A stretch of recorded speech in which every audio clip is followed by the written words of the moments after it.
Wassalamu ala ashrafil anbiya wal mursalin Sayyidina Muhammadin wa ala alihi wa sahbihi ajma'in. Qala rabbi shrah li sadri wa yassir li amri wa hlul 'uqdatam min lisani yafqahu qawli.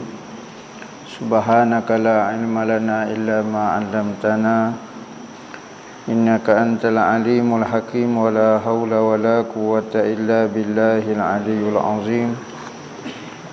Nawaitu ta'lu wa ta'lim wa tazakkura wa tazkira wa naf'a wal intifa' wal ifadah wal istifadah wal hasa 'ala tamassuki bi kitabillah wa sunnati rasulih wa du'a ila al-huda wa dalalata 'ala al-khair ibtigha'a wajhillah wa qurbihi wa sawabihi subhanahu wa ta'ala.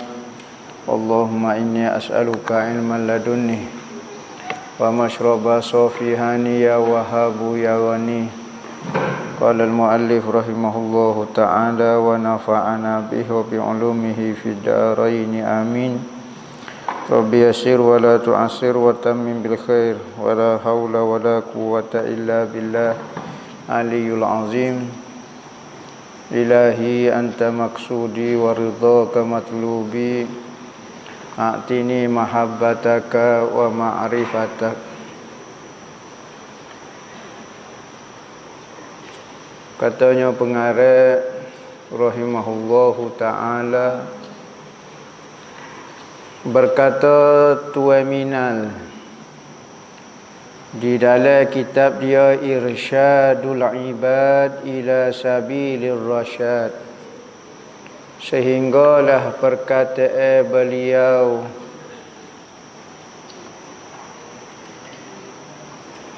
kat mana muka surat berapa? 8.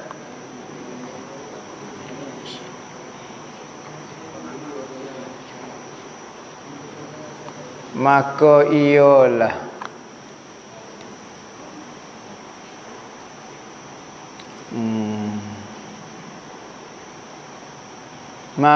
ialah yakni kita buat amal ibadat itu tidak nampak yang kita melakukannya, tetapi Allah Ta'ala zahirkan perbuatan baik itu pada diri kita. Maka benda itu apabila kita rasa Allah yang memberi zahirkan benda tu, maka kita tidak mari perasaan sombong, bahkan mari perasaan syukur atas nikmat tu. Maka ialah yakni merasai nikmat Allah Ta'ala, bukan merasai diri itu bersih, bukan merasai diri itu baik, tetapi semua itu adalah nikmat Allah Ta'ala.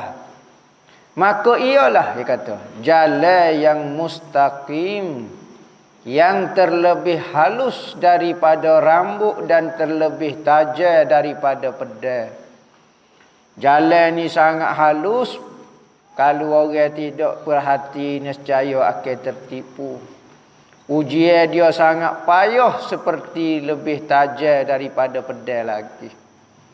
Maka dengan ikhlas dan sidik, yakni dengan ikhlas buat ibadat semata-mata kerana Allah. Dengan sidik yakni sama perbuatan kita, zahir dan batin sama. Contohnya kita duduk semaya, betul. Kita duduk semaya betul. Zahir kita sembahyang, batin kita juga semaya. Kita duduk berpuasa sekarang. Zahir kita berpuasa, batin kita juga puasa. Tu sidik dipanggil. Sama di antara luar dan dalam. Sama di antara zahir dan batin. Serta Allah Ta'ala, sidik serta Allah Ta'ala. Pada berhadap kepada Allah. Orang yang hidup dia menghadap kepada Allah. Apa maksud menghadap? Yakni segala jiwa raga dia, tubuh batin tubuh dia, ingatan dia, tujuan hidup dia, matlamat jiwa raga dia, dia hadapkan kepada Allah Ta'ala semata-mata. Ni berhadap. Dia panggil tawajjuh, menghadap ke diri kepada Allah. Setengah-setengah amalan tariqah dipanggil amalan tawajjuh. Jika berlaku ada masalah kau gapo dia, ada kesulitan kau gapo, maka dipanggil ramai-ramai bertawajjuh kepada Allah. Apa maksud tawajjuh? Asal daripada kalimah wajah. Tawajjuh yakni menghadap, beradab, menumpu kepada Allah Ta'ala semata-mata.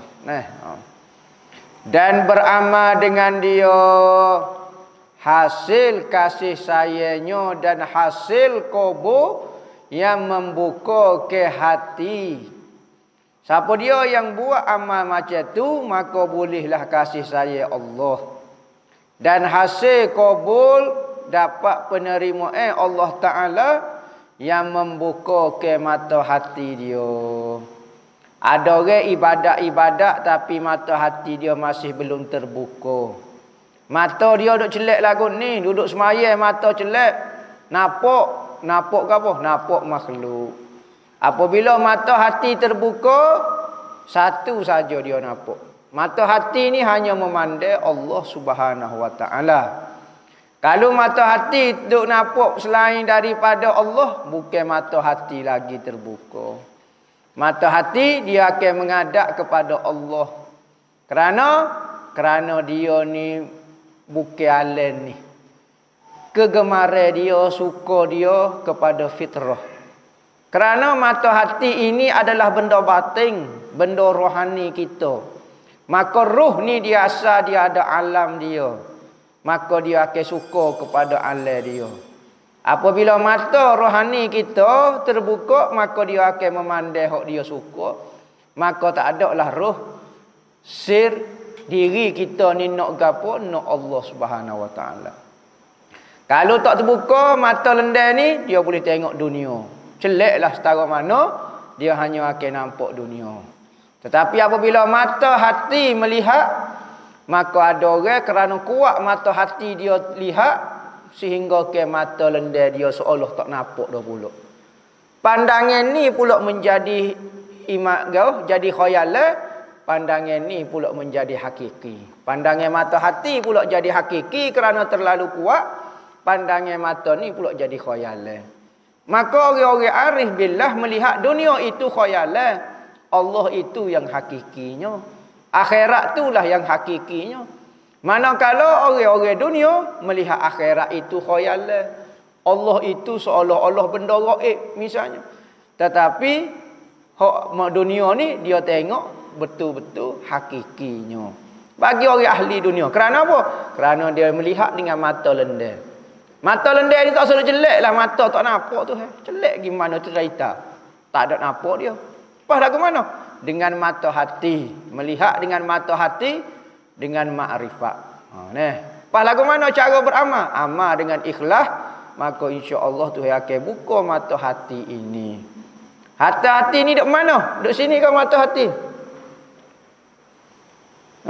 Duduk sini. Hati kau melihat kau? Kau duduk sini kau? Kau duduk mana mata hati? Mata hati ni dia tidak ada tempat. Diri kita itu sebenarnya. Melihat. Bukan kata guna mata. Kalau mata ni memang duduk sini. Mata sini. Supaya kita mengetahui sesuatu perkara. Dia duduk sini kau mengetahui. Kau duduk sini kau. Kau duduk tangan, kau duduk mana. Kita tu tahu. Kita tu sendiri. Dan meluaskan bagi rahsia dengan nurul yaqin. Maka semakin luaslah mendapat rahsia daripada Allah dengan cahaya keyakinan. Yakni nurul yaqin. Bukan kata nur itu yakin tu mari seperti cahaya dari dada kita tak.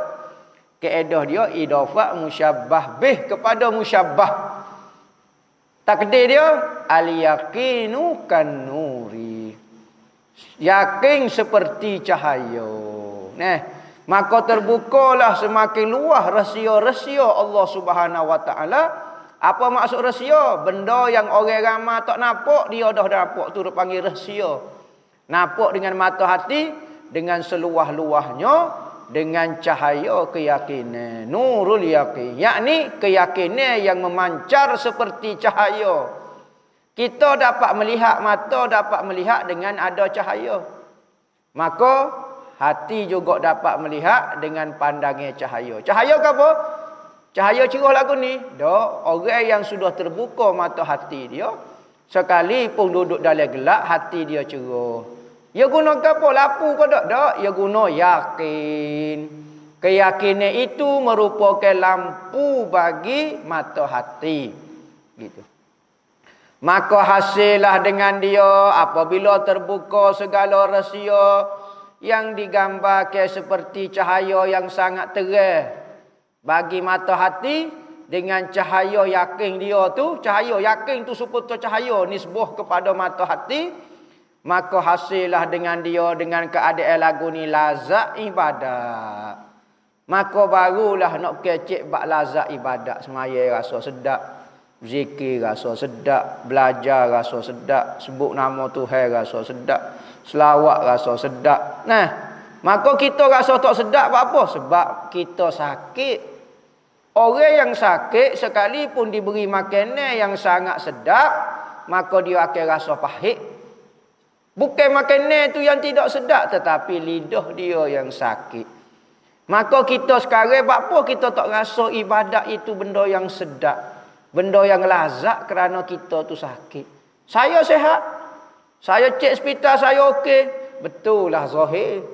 Ibadat-ibadat ini, perasaan-perasaan sedap dengan Tuhan ini adalah perasaan batin.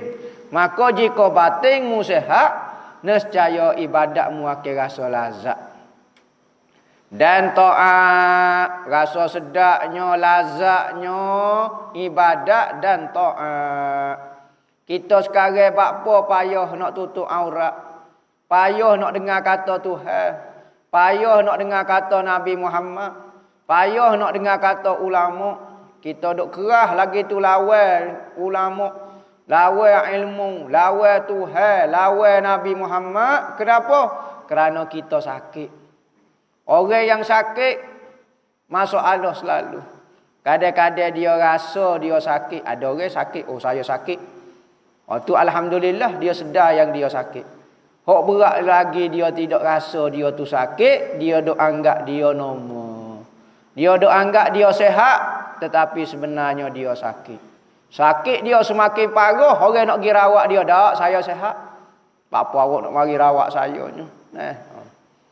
Dan hasillah terbuka mata hatinya akan hakikat dunia yang daniyah, yakni kekurangan. Dunia ni ad-dana, dana yadnu daniyah, yakni rendah. Yakni benda yang sangat rendah di sisi Allah. Kedudukan dia sangat hina di sisi Tuhan.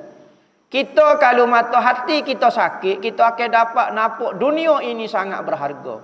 Emas dia, pangkatnya, kedudukannya.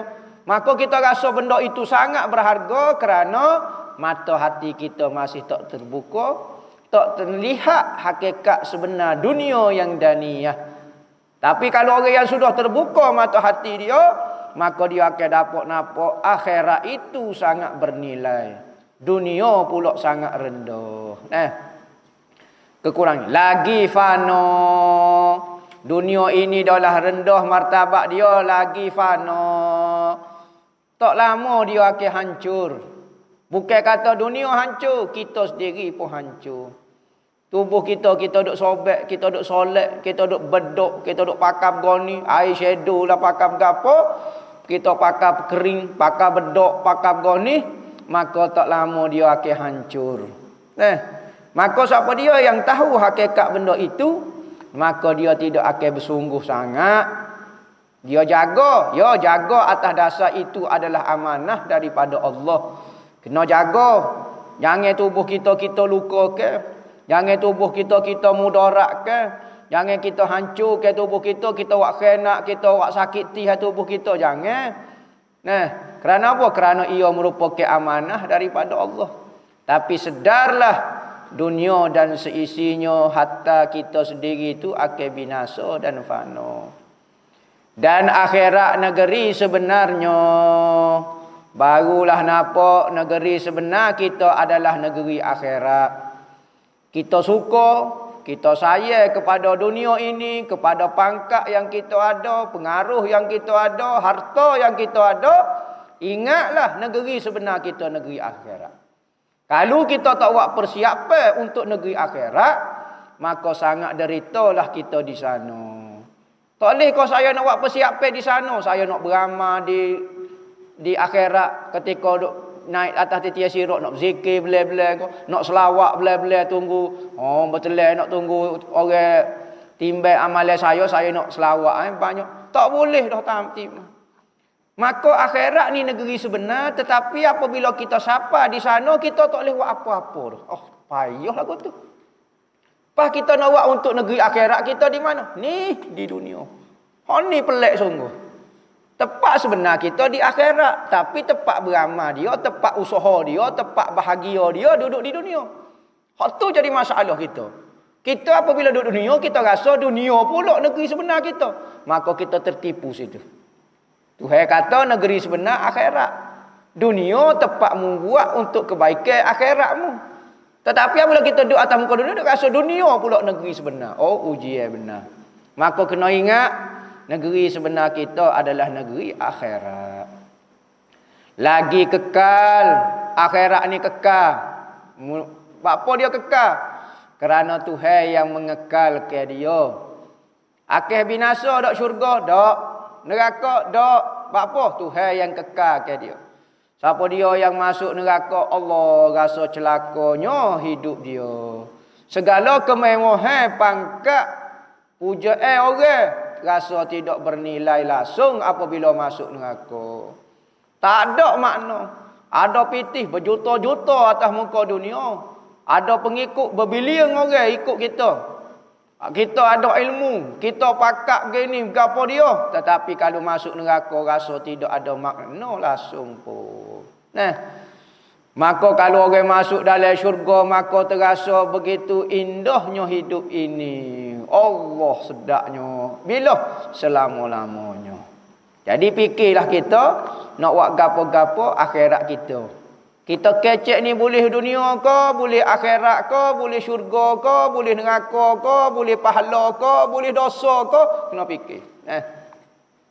Dan kesudahan negeri orang yang mukmin, akhirat dan syurga itu adalah kesudahan negeri, yakni tempat orang yang mukmin. Orang yang kafir dia tak sudah di syurga. Sekalipun dia pergi kepada negeri akhirat, tetapi negeri dia adalah negeri neraka. Asal manusia itu Nabi Allah Adam alaihi salam berasal daripada syurga. Maka kita anak cucu akan balik semula ke perkampungan ayah tok nenek kita dulu asal orang syurga. Bukan kita orang mana? Saya orang Malaysia, saya orang India, saya orang Cina, saya orang gapo, tetapi semua akan kembali kepada kampung asal halaman dia, iaitu syurga Allah Taala. Masalahnya anak-anak cucu dia yang nak kelik kalau tak ikut perangai tok dia dulu, tak berpedoman dengan pedoman tok dia dulu, yakni kalau salah minta maaf dengan Tuhan, maka tak jumpa jalan balik, dia akan kembali kepada satu tempat, iaitu neraka Allah Ta'ala. Tak akan jumpa lagu mana negeri asal dia, tak jumpa. Lama mana dia akan dikurung di dalam neraka? Selama-lamanya. Maka di sanalah dapat keredaan yang akbar. Maka di sana, yakni di dalam syurga itu, adalah di sana dapat keredaan Tuhan yang akbar, yang maha besar. Nah, maka Tuhan gambar keredaan dia itu seperti satu taman yang sangat indah, yang penuh dengan semua keinginan kita akan ada berlaku. Akan terjadi apabila kita nak saja jadi berlaku. Nah, dan melihat wajahnya yang karim. Apa maksud wajahnya? Ai zatuhu, zatnya yang mulia. Nah, kita kata lama tak nampak tengok muka demo. Mari nak jumpa muka yang ni, jumpa muka saja. Mari terbang supaya penanggal aku tu. Bukan. Lepas tu apa orang kecek kata, mari nak tengok muka ya ni. Tengok muka saja, tak nampak tangan, tak nampak tubuh. Lepas tengok ke apa dia? Lepas tu melihat wajah Tuhan. Apa maksud wajah sini? Yakni zat Allah Subhanahu wa taala. Lepas tu dia kata, wa yabqa wajhu rabbika zul jalal. Hok kekalnya wajah orang yang hancur belaka. Ni Wahabi baca kitab. Wahabi kalau baca Quran terbalik kuat tak tahu wali ili alif jatuh. Baik tak usah duk kecek pada duk kecek. Dia kata Tuhan ada goni akhir sekali di akhirat kata semua hancur belaka wa yabqa wajhu rabbika. Hok kekalnya, hok bakoknya, hok kekalnya wajah Tuhan. Apa maksud wajah? Ulama kata zat Tuhan kita. Hok lain hancur belaka. Kalaulah dia terjemuh secara zahir, tangan, kaki, kau apa, maka wajah ni kalau dia terjemuh muka, orang lain hancur belaka. Wa yabqa wajhu rabbika zul jalali. Orang lain Nabi tak sebut, Tuhan tak sebut, kata kekal tangan, kekal kaki. Maka jadi keliru semakin baca Al-Quran, semakin keliru. Kalaulah Al-Quran tu semata-mata baca dah dapat petunjuk, dah dapat gapo, mudah sangat Al-Quran ni. Benda mukjizat perlu disyarah, perlu dipelajari. Tu wajahnya yang mulia. Ada kata wa yabqa wajhu rabbika zul jalali wal ikram. Yang kekal adalah wajah itu, maksud wajhu rabbika yakni setiap amalan yang kita buat semata-mata liwajhillah. Semata-mata kerana liwajhillah. Jadi setiap amalan yang kita buat liwajhillah untuk wajah Allah, maka hak tu yang kekal. Amalan yang buat kerana makhluk tidak akan kekal. Yang dibuat untuk wajhu rabbika zul jalal, hak tu hak kekalnya. Dan berjiran dengan Tuhan Raufur Rahim. Pada masa tu kita akan rasa kebersamaan dengan Tuhan. Rasa dekat. Padahal Tuhan tidak pernah berpisah, tidak pernah bercerai. Dia dengan kehebatan dia. Tapi pada masa itulah kerana kita dapat melihat Allah, rasa kebersamaan, rasa berjiran dengan Tuhan Ar-Raufur Rahim yang Maha Pengampun dan Maha Penyayang. Pada masa tu sebab apa? Sebab kita boleh tengok Allah Taala. Lah ni kita rasa jauhnya Allah Taala kerana kita tak pernah lihat Allah, tak pernah berdepan, tak pernah rasa, tak pernah tengok, tak pernah gapo. Maka kita rasa jauhnya Allah Ta'ala. Kita lah rasanya. Maka apabila dapat melihat Allah, rasa berjiran dengan Allah Ta'ala. Yakni rasa dekat dengan Tuhan. Maka hasil baginya fauzul azim. Hasillah bagi orang melihat Tuhan apa semua dalam syurga itu, kejayaan yang sangat besar. Wa man zuhziha 'anil nari wa udkhilal jannah faqad faz. Siapa dia yang dihelok ia daripada masuk kepada neraka dan dimasukkan dia ke dalam syurga. Dielokkan daripada masuk ke neraka, dielok dan dimasukkan dia ke dalam syurga, faqad faz. Maka dialah yang sebenar-benarnya berjaya. Kita berjaya jadi pelajar pintar, tidak berjaya lagi. Kita berjaya memiliki harta sebanyak mungkin, tak berjaya lagi. Kita dapat kejayaan ni dalam hidup kita. Tetapi kejayaan yang sebenar adalah orang masuk syurga Tuhan. Pada masa itulah dia begitu gembira, begitu rasa berjaya. Kita ni kalau dapat kemenangan, dapat sesuatu yang menggembirakan hati kita, kejayaan, keinginan kita, kita rasa berjaya ya dah. Betul berjaya. Tetapi boleh masuk syurga ni kita akan rasa sangat bertuah diri kita. Sangat berjaya diri kita. Dan bahagia yang abadiyah lagi sarmadiyah.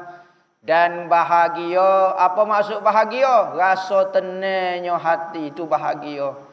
rasa sentosonyo hati, rasa redupnya hati, rasa bahagia yang abadiyah selama-lamanya dah. Tak akan rasa penat, tak akan rasa letih, tak akan rasa gelisah, tak akan sakit, tak akan mati. Dok semua tak molek, semua bahagia semata-mata.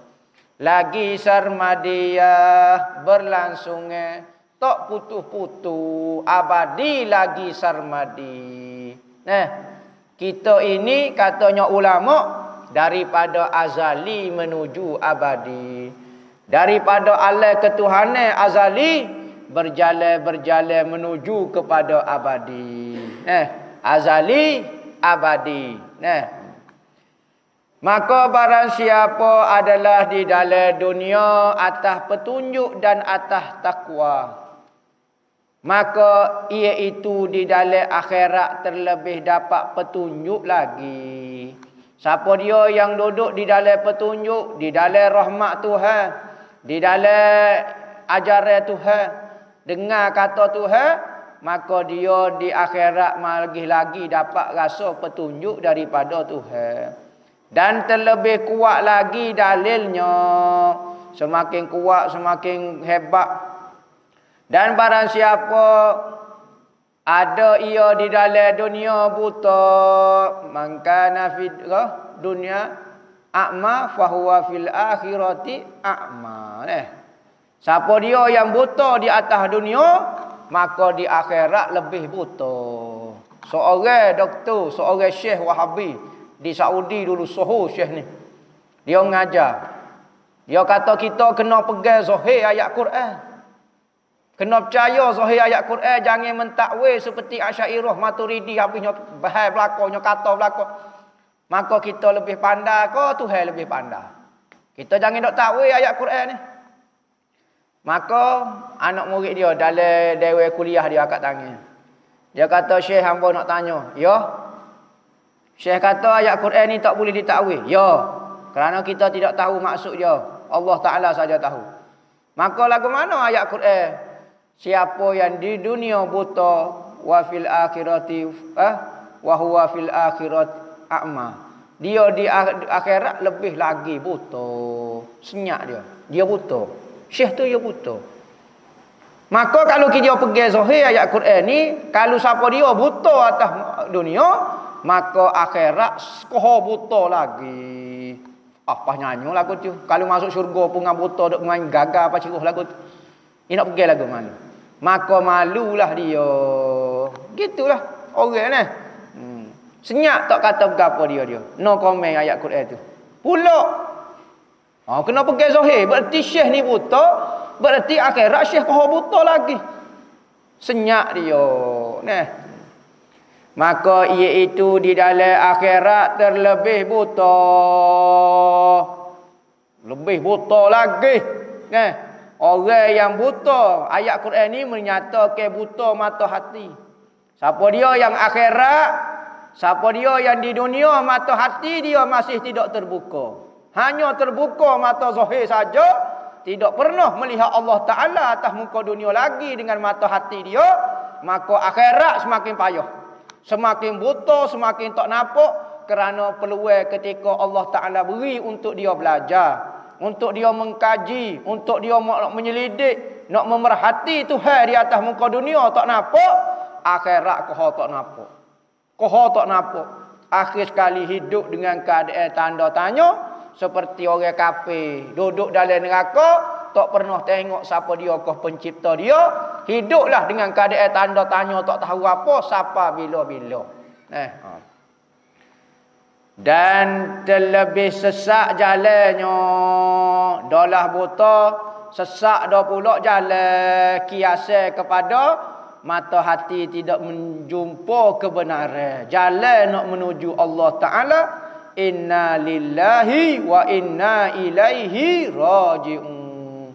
Kita ini milik Allah dan kita akan kembali kepada Allah. Inilah perjalanan kita daripada azali menuju abadi, menuju Allah Subhanahu wa Ta'ala.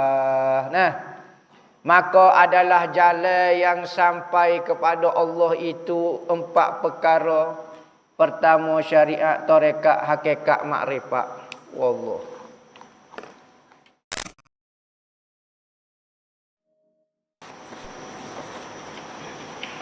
Apakah perbezaan di antara kelompok Asy'ariyah dan Maturidiyah? Pertama kita kena faham Asy'ariyah dan Maturidi ini satu kumpulan, yakni Ahlus Sunnah wal Jamaah. Patu perbezaan dia adalah perbezaan sedikit sahaja. Manakala benda pokok, benda asas dia tidak pernah berselisih. Nah, Asy'ariyah dan Maturidi. Asy'ariyah lebih menggunakan akal, lebih menggunakan nas ayat Quran. Manakala Maturidi lebih menggunakan akal. Mazhab kita apa dah? Syafi'i ramai Asy'ariyah. Manakala Hanafi pula ramai Maturidiyah. Nah, lagu tu. Maliki pun Asy'ariyah. Lagu itulah perbezaan dia adalah perbezaan dalam beberapa tajuk dalam perbahasan ilmu akidah, tapi tidak keluar daripada Ahlus Sunnah wal Jamaah. Ustaz seorang itu dah bertaubat daripada akidah yang membawa kepada kekafiran, alhamdulillah. Adakah sebaiknya dia memaafkan orang ataupun arwah yang membawa ajaran terpesong itu untuk menghindari perhitungan di antara manusia di akhirat nanti? Dia pernah belajar dengan seorang guru ajaran-ajaran sesat, maka dia alhamdulillah dia dah bertaubat. Tapi guru dia mati dengan ajaran sesat tu. Dia yang ajar ajaran sesat tu menyebabkan ambo pun sesat. Pas lagu mana ambo nak maaf kau apa dia? Oh, ikut dia lah, terpulang kepada dia. Nak maaf kau tak maaf, terpulang kepada dia. Lepas tu guru dia, tu perhitungan dia dengan Allah Ta'ala. Nah, molek maaf lah. Semua kesalahan orang, sama ada dia mengajar kita benda tak betul kau gapo dia, kita maaf. Tak ada masalah gapo dia. Apa hukum buat sulai bedok? Sulai bedok ni dia letak macam pelembab berwarna kulit. Lepas tu dia guna alat macam jarum bekal gitu untuk masuk dalam kulit muka. Tak reti ambo ni. Apa nama rima ni, teknik lagu mana ni? Sulai bedok. Tak tahu. Bukan sulai badok dah. Sulai bedok. Tak reti.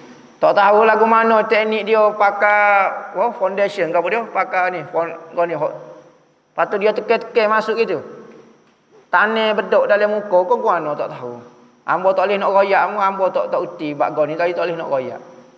Maka benda-benda lagu ni macam apa dia jenis alat-alat makeup ni, kalau benda itu rawatan dan tidak mudaratkan dan tidak ada unsur najis ko, maka ia dibenarkan. Rawatan seperti muka dia terlalu rosak, maka dia malu berdepan dengan masyarakat. Maka dia pergi tempat pusat rawatan, misalnya dia guna istilah ni sulai bedok. Misal contohnya, hamba tak tahu ni sulai bedok. Dia pun tepek lah bedok dengan apa, dia tekan jadi muka dia jadi nampak comel misalnya. Rawatan atas nama sakit dia. Boleh. Tapi kalau tak ada siapa-siapa, nak comel lagi, muka comel dah. Tapi saja nak tarik hidung sikit. Nak buat gau ni patih kening sikit.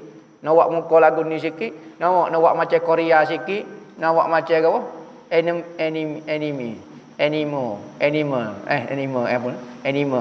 Anime. Kau berapa dia? Tak tahulah nama berapa dia. Nak muka macam anak patung kau berapa dia?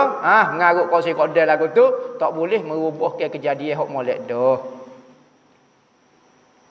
Adakah buruk adab seorang murid apabila si murid mendoakan gurunya untuk jadi seorang wali Allah yang besar, supaya si murid dapat berguru dan berdamping dengan wali Allah? Tak ada masalah ke apa dia. Doalah kebaikan untuk siapa-siapa dia. Untuk guru kita, untuk mak ayah kita, untuk saing-saing kita. Kita doa bukan kepada guru kita, kepada saing kita doa yang jadi wali, mak ayah kita jadi wali. Akhir sekalinya kita dipenuhi dengan wali-wali. Kita saja yang tak wali. Doa jugalah kepada diri kita untuk jadi wali. Biar jadi wali belaka. Bukan kata kita mendampingi wali, kita tu sendiri dah wali dah. Tak salah, tak jadi kau salah. Macam mana cara jilat bersih ke jari selepas makan ikut sunnah Nabi. Gini. Makan ni Nabi Muhammad yang makan 3 jari. Biasanya kerana makan ni orang Arab biasa sesuai dah makan 3 jari. Kadang-kadang nak Nabi makan 4 jari, ada riwayat. Kadang-kadang Nabi makan 5 jari atas makan ni. Tetapi hok biasa Nabi makan 3 jari. Makan dengan 2 jari tu makan ni cara orang sombong. Orang takabur makan lagu ni. Makan style Amerika ni. Tu ulu pueh ya. Ulu guk-guk yang tuanya, tapi style Amerika kecek pun SS paciroh. Ni pakai. Ha ni makan lagu ni makan orang takabur dua. Makan so pula style ni. Tu makan ni cara iblis makan. Jadi so iblis, 2 takabur, 3 sunnah. 4 boleh juga. Nabi ada riwayat, 5 pun ada riwayat. Maka apabila kita makan biasa 3 ni. Sebab orang Arab, dalam kita Arab 3 ni saja dia bahas. Dalam kita Arab 3 ni saja dibahas. Kerana biasa pun dia guna makan 3 jari. Biarlah kita nak pakai cek kedih pun biar ambil 3 jari juga. Maka jilat hok ni dulu. Lepas tu baru jilat kanan, hok ni baru hok ni. Nabi jilat lagu ni 3 sekali. 3 kali, lepas tu 3 kali. Ada kata tak 3 kali gini. So, 2, 3, so, 2, 3, so, 2, 3. Ada kata tak Nabi jilat gini? Nampak tak? Jilat tangan kita. Jangan jilat ni, jilat lengan. Tangan, jari, lengan. Jangan tukar ni.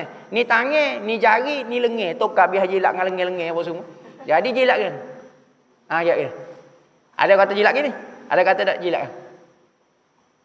Boleh berlaku. Cuma mula daripada ni. Ni. Maka ni 2 ni pilih. Ulama kata, nak oleh ni dulu ke? Ni pun tak apa. Ataupun ni tak apa. Tu cara dia. Bolehkah seorang menceritakan dosa zaman silainya setelah berhijrah dengan niat memberi pelajaran kepada orang? Afdalnya, hok benda-benda kita zaman dulu jangan ayat ceritalah. Biarlah kita dengan Tuhan. Tapi kadang-kadang kita nak ayat cerita kat orang dia. Apa tujuan kita nak suruh nampak hebat ke apa dia. Tapi alasan hamba nak beri pelajaran ke demo. Tapi kecek tu dalam keadaan nampak macam membangga dengan maksiat. Hamba dulu ke jangan kalau orang tino ni ke tak ada apa. Kecek nampak macam bangga. Hamba nak beri pelajaran tapi cara lengguk bahasa tu nampak macam berbangga. Afdalnya tak sedok ceritalah. Lupa ke dia. Mudah-mudahan Tuhan lupa ke benda tu. Kita takut apabila kita berbangga dengan maksiat tu Tuhan tak kira kita tak taubat lagi. Kerana masih rasa duk bangga lagi, masih rasa tak bersalah lagi. Sebab tu kita jangan sebut, biarlah mari perasaan malu nak sebut perbuatan tu kerana barulah timbul perasaan tertaubat. Adakah dapat fadilat suatu amalan yang dikhaskan, contohnya membaca 25 kali bismillah sebelum tidur. Tetapi kita lupa berapa telah kita kira. Mungkin terlebih terkurang. Dia setiap benda, kalau ada bilangnya dia, macam tasbih lepas pada semaya 33 kena ambil bilangnya 33 tu. Ada maksud dia lah, ada khasiat dia. Jangan nak tambah. Hamba nak bawa sejuta. Boleh tapi tak ada lah khasiat dia. Hak tu janji. Lagu tu. Jadi kena ikut contoh, ikut nombor betul-betul. Ustaz, kalau kita simpan duit dalam ASB, hujung tahun dapat bonus. Macam mana duit bonus tu halal ke tak? ASB ni amanah sahih Bumi Putra. Ada syarikat buat sahih secara besar-besaran, maka dia pun panggil siapa dia nak mencarung dalam sahih-sahih syarikat-syarikat. Maka kita pun belah pitih kita, masuklah dalam syarikat jual sekut tawar. Maka apabila kita modal kepada syarikat tu jual boleh hutang halal lah. ASB. Tapi kalau dia mencarung di dalam sahih yang benda haram, lah ni dia ada tanda dah biru kau apa dia tak ingat dah hijau kau apa dia hak tanda halal. Maknanya kita pilih hak haram, jual arak, jual gapo haram lah. Bonus hak kita ambil tu. Kerana masuk sahih benda-benda haram. Jadi pokok dia pun ada panel syariah dia, pergi tanya panel syariah dia lah. Apa hukum bila seorang isteri sedang menunggu waktu untuk solat Isya? Dalam 10 minit lagi lah. Dan suami suruh masuk. Soalan saya berdosa kau kalau saya tunggu untuk solat baru nak masuk. Tengok. Dia masalah benda lagu ni. Hak tu kita kena kecek kira ngatuk laki kita, cakap tok laki kita lapar telajuk. Nah, sampai 10 minit tak boleh. Tok laki saya superima. Dah dia superima nak kata lagu mana? Tunggu, tak payah tunggulah. Semaya pergi masuklah. Tunggu dia suruh. Nah, semaya kau lepas-lepas ni tak syarat semaya awal waktu. Sayyidina Aisyah dia qada sembah puasa dia semua hujung tahun. Dekat nak masuk Ramadan tahun depan baru dia qada. Awal-awal ni bulan 11 bulan lagi ni waktu kerja apa dia? Moga Rasulullah duduk dengan dia. Maka dia tunda semacam qada puasa dia sehingga ke dekat nak bulan puasa tahun depan baru dia qada. Sebab apa? Kerana duduk dengan Rasulullah. Lepas tu sebab apa tak boleh qada awalnya? Dah Rasulullah dah. Maka begitu jugalah ibadat. Kalau dah tok laki nak 10 minit, tak apa, tak dosa. Kita pergi buat gotu pun lebih pahala lebih banyak daripada duk tunggu solat. Sekali pun kita tengok ada kau tok laki lagu ni lapam nah. 10 minit tak boleh nak sabar ni. Misalnya takdir kalau ada, gitulah. Pergi masuk dululah, gitu masuk. Sebab apa Imam Bukhari buat tajuk tauhid lah sekali. Sedangkan tauhid itu asas dalam agama. Maafkan saya, insan jahil. Lagu mana? Imam Bukhari buat tajuk tauhid lah sekali dalam Bukhari. Betul ke? Tak tahu. Abang ingat tahu. Siapa dia apa Bukhari sini? Apa Bukhari? Tak ada. Muslim ke tak ada? Ada apa Bukhari? Dia hadis bab tauhid dulu ke? Ambo rasa bab badul wahyu. Bab makhluk, bab kejadian makhluk badul wahyu. Waktu dulu asal kejadian dia. Ambo tak tahu, ambo tak uti baca Bukhari ni. Baca pun tak ingat lah mana, tajuk gapo dia pun. Baca gitu begitu, ambo tak sungguh lah mana ngaji.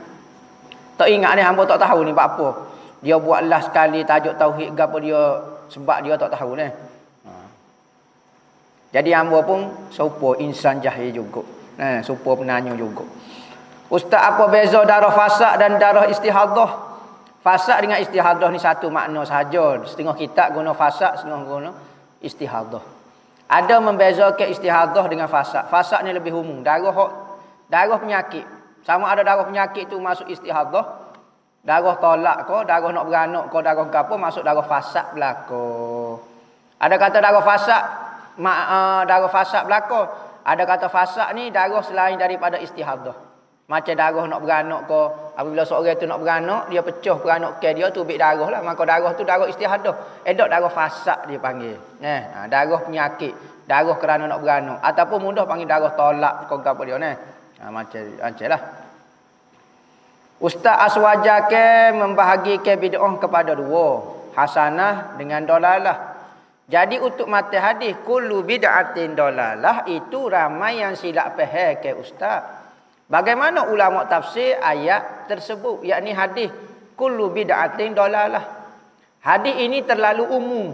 Kullu bid'atin dolalah, semua bid'ah itu adalah sesat, umum sangat Nabi kecek lagu ni. Apa Nabi kecek umum? Kerana ada hadis Nabi juga. Bukan kata ulama, Nabi juga. Yang sama tarah dengan dia ada butir hadis lagi menkhususkan makna kullu di situ. Yakni kullu itu bukan makna semua, tetapi kebanyakannya. Bukan makna semua sebab ada hadis lain mengkhususkan, ada lebih kurang ni hadis. Asal tak silap apa? Mengkhususkan hadis umumnya kullu bid'atin dalalah. Hadis man sanna sunnatan hasanatan, siapa dia buat satu sunnah yang baik, siapa dia yang buat satu sunnah yang tidak baik, reka sunnah baik tak baik pula. Nabi kata sanna sunnatan hasanatan sayyi'atan. Maka hadis ni nampak kullu bid'atin dalalah. Semua tu sesat belaka. Ni ada hasanah, ada dalalah. Maka ulama membahagikan bid'ah itu kepada 5. Ustaz, apa hukum sedekah guna duit pinjam? Kita pinjam duit, lepas tu kita beri sedekah ke orang. Berilah gitu. Cidik. Tak ada masalah, tapi hukum dia sah ke tak? Sah. Kerana apabila kita pinjam suatu duit, maka dia tu jadi hak kita. Kita nak soyok ke gapo ikut kita lah pitih kita. Sah pinjam. Pitih kita pinjam, kita pun jadi tasawuf, tiba-tiba pinjam PTPTN 30,000, tiba-tiba sedekah orang 25,000. 5,000 tu sedekah juga ke orang juga. Habis PT. Nama. Tasawuf. Pas tak nak bayar, penipalo. Jadi masalah juga. Nah. Cara solat dalam banjir macam mana? Solat dalam banjir lah ke mana? Dalam air banjir ke? Dalam banjir depan rumah ke? Dalam atas rumah tak ada air ke? Nama. Lo ni ada orang buat satu fiqh dipanggil fiqh banjir. Fiqh banjir ni hukum-hukum hakim fiqh yang berkait dengan suasana banjir. Cara semaya, hai itu hukum ke apa dia? Boleh jamuk ke? Maka dipanggil fiqh banjir. Ada fiqh jalan raya, ada fiqh pohonnya, ada fiqh pohon ni. Fiqh ni banyak, fiqh sirah, fiqh dakwah, fiqh aulawiyah, fiqh tahawulat. Fiqh ni banyak. Maka ulama bahas. Antaranya hak terbaru ni panggil fiqh banjir. Nampak macam-macam. Tak apalah sekurangnya hukum-hukum banjir dia kumpulkan dalam itu. Mudah kita nak cari. Tak payah berat kitab-kitab. Jadi semaya dalam banjir ni semaya macam biasalah. Cakap nak lipat belakang. Semaya macam biasa. Selagi mana boleh buat macam biasa, semaya biasa. Tapi kalau air duk selai lagu ni nak semaya ke mana? Nak rokok lagu mana? Air duk sini. Tidur pun boleh cacai ambo. Faham nak tidur lagu mana? Nak semaya ke mana? Payah tu semaya ikut isyarat lah. Tengok keadaan. Saya seorang peminum ketum. Ada saing saya tempat kerja pada masa tu saya nak semaya. Saing saya royak semaya wak gapo minum ketum. Jadi saya pun malu nak semaya kat tempat kerja tu ustaz. Macam mana? Semaya apa malunya semaya? Malu minum ketum tu. Apa bertukar malu semaya dah puluknya? Awak ni letak benda hok perlu malu, hok tak perlu malu. Hok minum ketum nak kekal lagi tak malu. Patut apabila orang kata lagu tu, kita tinggal hok benda hok perlu dimalu ke ketum tu. Semaya tu kekal ke semaya kita. Apa jadi malu semaya apa semua jadi tinggal ketum puluknya. Jadi sayang kita kena semih lah sekali-sekali dah muka kita tak dengar kata. Tak cakap royak. Royak cara molek tak dengar kata. Semih lah sekali. Biar rasa pedih sikit sentak jaga-jaga. Lagu tu. Jadi tak perlu malu untuk sembahyang tapi malulah untuk minum ketum. Wallahu a'lam. Al-Fatihah.